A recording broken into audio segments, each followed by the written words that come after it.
back home with love, and a forbidden lust that shook the alien court. Homecoming shadows, the crystalline spires of Lumeria glittered in the dual sunlight as Railthorn's ship descended through the atmosphere. 5 years away serving as humanity's ambassador to the Centauri Collective had changed him, hardened him in ways that the soft-spoken diplomat who had left would never have imagined. Ambassador Thorn, the High Council awaits your arrival, the ship's AI announced. Current political stability index is at 43%. Rail frowned. That low? What happened during my absence? The alliance with the Vexari Empire has deteriorated significantly in the past 8 months. The Lumerian Council believes sabotage may be involved. Of course it would be the Vexari. Their relationship with humans had always been complicated. Respect mingled with distrust, cooperation laced with competition. And now he would face them again at court, including her. The landing pad hummed with activity as dignitaries lined up to greet him. Rael straightened his midnight blue diplomatic uniform, touching the silver pins that marked his successful negotiations across 3 star systems. Ambassador Thorn, welcome home. Premier Eliana Kess stepped forward, her aging face lined with new wrinkles of concern. We have much to discuss. I'm eager to be of service, Rael replied, scanning the crowd until his eyes found what they sought, a flash of iridescent silver-blue skin among the gathered officials. Nysia Vex stood apart from the others, her tall, willowy form draped in the traditional silver robes of Vexari nobility. The subtle patterns on her skin shifted like liquid mercury as she inclined her head slightly. Her large, almond-shaped eyes, deep violet with flecks of gold, held his gaze for a heartbeat too long. 5 years ago, during the Concordat negotiations, they had nearly upended 2 civilizations with their reckless attraction. Their brief, intense connection had been terminated by their respective governments before scandal could erupt. Now seeing her again sent an electric current through his body that no amount of diplomatic training could suppress. The Vexari delegation arrived yesterday, Premier Kess whispered, following his gaze. Ambassador Nysia has been appointed their chief negotiator. Rael's pulse quickened. Ambassador? She was a junior attaché when I left. Much has changed. Her father now leads the Vexari High Command. Be cautious, Rael. The fragile peace we've maintained may rest on your interactions. Later that evening, during the formal reception, Rael navigated through conversations with practiced ease while maintaining awareness of Nysia's location at all times. When she finally approached, the surrounding diplomats discreetly moved away. Ambassador Thorn, she said, her voice musical with the distinct harmonic undertones of Vexari speech. 5 years is but a moment in the cosmic dance, yet an eternity in mortal hearts. Rael bowed slightly. Ambassador Vex, I see you've risen through the ranks impressively. As have you. She moved closer, the scent of exotic flora emanating from her skin.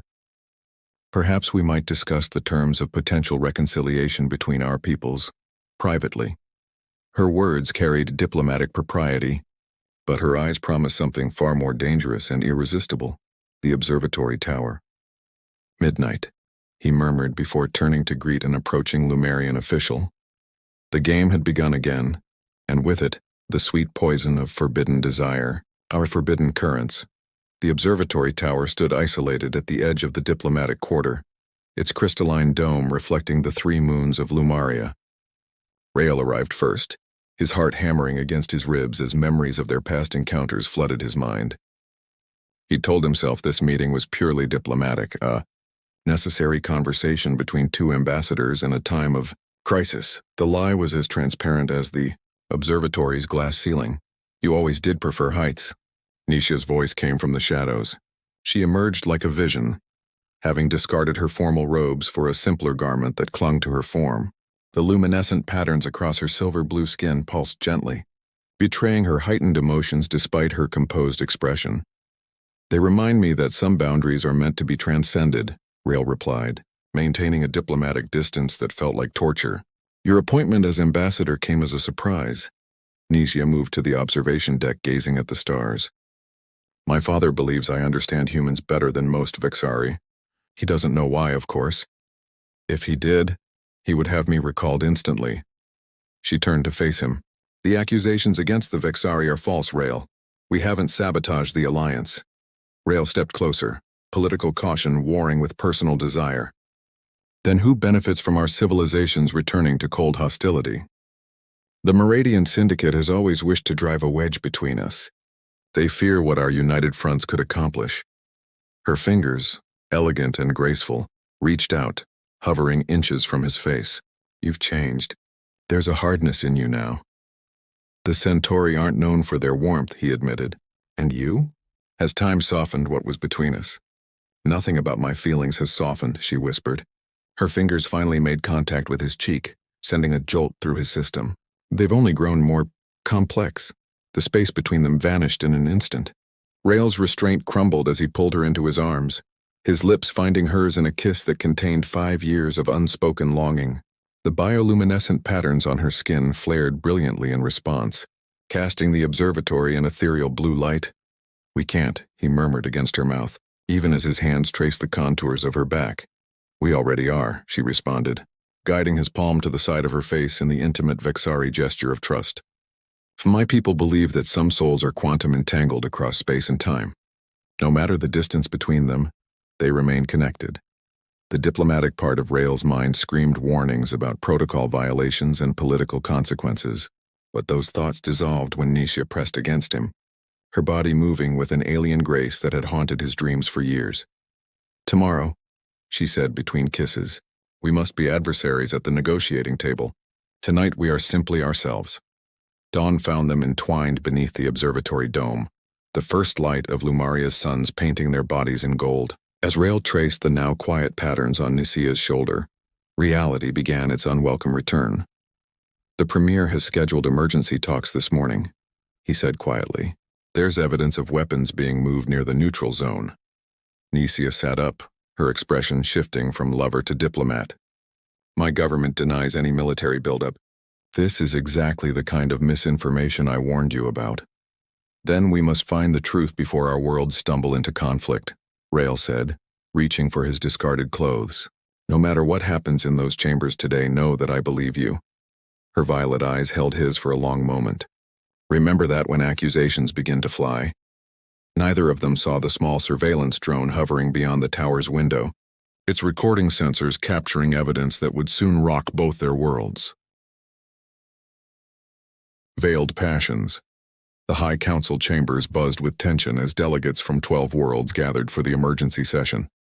Rael sat opposite Nisha across the circular table, maintaining the careful mask of diplomatic neutrality despite the memory of her touch still burning on his skin. Premier Kess stood to address the assembly. Evidence has emerged of Vexari ships transferring weapons to the disputed Helion sector. Ambassador Vex, your government assured us all military activities had ceased in that region. Nisia rose with regal composure. These accusations are fabricated. The Vexari ships in question were conducting scientific research on the Helion radiation belt. We invite neutral observers to verify our claims. Convenient, muttered Councillor Drayden, a notorious hawk in Lumerian politics. While we debate, their weapons move into position. Rael studied the holographic evidence floating above the table. Something wasn't right about the ship configurations. During his time with the Centauri, he'd learned to recognize the subtle differences between Vexari vessels. If I may, he interjected, these energy signatures don't match standard Vexari configurations. The propulsion pattern resembles Meridian technology. Drayden sneered. Of course our human ambassador would defend the Vexari position. I defend the truth, Counselor, Rael replied coolly. And I recommend we dispatch an investigative team before escalating tensions further. Nisia's eyes met his briefly, a flash of gratitude visible only to him. The subtle patterns on her neck, patterns he had traced with his fingers hours before, pulsed with suppressed emotion. The debate raged for hours, with positions hardening on both sides. When the council finally adjourned until the following day, Rael found himself cornered by Premier Kess in a private antechamber. You've always had excellent analytical skills, Rael, she said, studying him intently. But I wonder if your judgment remains unclouded where the Vexari are concerned. My loyalty is to peace, Premier, is it? She slid a small holographic projector across the table. Because this suggests otherwise. The image that appeared showed Rael and Nisia in the observatory, locked in an unmistakable embrace. Rail felt his blood turn to ice. Where did you get this? It was anonymously delivered to every council member this morning. Only my intervention kept it from being displayed during today's session. Kess's expression hardened. You've compromised yourself and potentially our entire negotiating position. This changes nothing about the facts before us, Rail insisted. The evidence against the Vexari has been manipulated, perhaps, but you are now removed from these negotiations, effective immediately. That night, Rail paced his quarters, trapped by security protocols that prevented him from leaving or communicating with anyone outside the diplomatic compound. When his window slid open silently and Nisia slipped inside, he wasn't entirely surprised. The Vexari have better access codes than I realized, he said with a grim smile. We're being manipulated, Rail, she whispered urgently. The same recording was sent to my father. He's ordered my immediate return to Vexari Prime. Rail pulled her close. Then we have little time. Their coming together was desperate now, a defiant act against the forces conspiring to separate them. As political chaos swirled around them, they created their own universe of connection, their bodies speaking a language that transcended species and politics. Whatever happens, Nisia breathed against his neck, her skin glowing with intensity. Know that this, us, is real. Outside, security forces were already mobilizing, acting on new intelligence that would drive their worlds closer to conflict. On fractured allegiances, the diplomatic quarter descended into chaos by morning. Armed security personnel from both Lumaria and Vexari contingents faced off in the corridors, while urgent messages flashed between homeworlds. Rail, officially confined to his quarters, watched the crisis unfold through his restricted data terminal. Ambassador Thorn. The voice came from his doorway where Commander Liara Shen, head of Lumarian security, stood with 4 officers. You're being recalled to Earth for consultation immediately. This is absurd, Rail protested. We're on the brink of interstellar conflict based on manufactured evidence. Evidence isn't all that's been manufactured, it seems. Shen's expression remained professional, but her eyes held disappointment. Your indiscretion with Ambassador Vex has compromised security protocols across the diplomatic quarter. Codes have been changed, systems purged. Rail maintained his composure even as his world collapsed around him. And Ambassador Vex? Already departed for Vexari Prime under heavy escort. The news hit him like a physical blow. No goodbye. No chance to coordinate a response. As he was escorted to the departure bay, he caught sight of Premier Kess speaking urgently with Councillor Drayden. The older woman's expression was troubled while Drayden looked almost triumphant. Wait, Rail called out to Kess. Premier, something isn't right. Drayden has been pushing for military response since negotiations began. Silence him, Drayden ordered, and a security officer stepped forward with a compliance device. Hold, Kess commanded. What are you suggesting, Thorn? Check Drayden's communications with the Meridian Syndicate, Rail said quickly. They're the only ones who benefit from conflict between us and the Vexari. Drayden's face contorted with rage. This is outrageous. He's trying to divert attention from his own treason. But something in Kess's expression changed. Actually, a full communications audit seems appropriate given the circumstances. For all senior officials.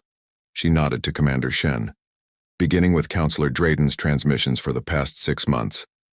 You can't do this. Drayden backed away. I believe I just did, Kess replied coldly. 3 days later, aboard a secure diplomatic vessel halfway to Earth, Rail received the encrypted message. Drayden had been working for Meridian interests for years, gradually poisoning relations between humans and Vexari. The evidence against the Vexari had indeed been falsified, but the revelation came too late. Nisia had already reached Vexari Prime, where her father, furious about the scandal, had placed her under house arrest. The fragile trust between their worlds had been severely damaged. Ambassador, the ship's captain interrupted his thoughts. We've received new orders. We're changing course. To where? Neutral space. Station Helios. Apparently you've been requested for a special diplomatic mission. Rail's pulse quickened. By whom? The Vexari High Command. Starlit Resolution Station. Helios floated in the darkness between stars, a neutral outpost where diplomats could meet without the baggage of territorial politics. As Rail's ship docked, He saw the distinctive silver hull of a Vexari diplomatic vessel already secured in the adjacent bay. "Interesting choice of meeting place," remarked Commander Shen, who had been reassigned as his security detail after Drayden's exposure. "Remote enough to be discreet, important enough to be respected." Rael nodded, his thoughts elsewhere. "Have you received any information about the Vexari delegation?" "Only that it's led by Supreme Commander Vex himself. Nicia's father, the man who had reportedly been enraged by their relationship." Rael straightened his formal uniform and steeled himself for confrontation. The meeting chamber was circular, its walls transparent to reveal the starfield beyond. Supreme Commander Talon Vex stood with his back to the door, a commanding figure whose skin held the deeper blue tones of Vexari elders. When he turned, Rael was struck by how much Nicia resembled him around the eyes.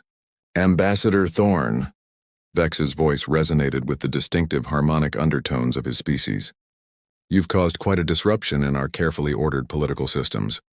"With respect, Commander, the disruption was orchestrated by Meridian agents." "True, but they would have found no leverage without your attachment to my daughter."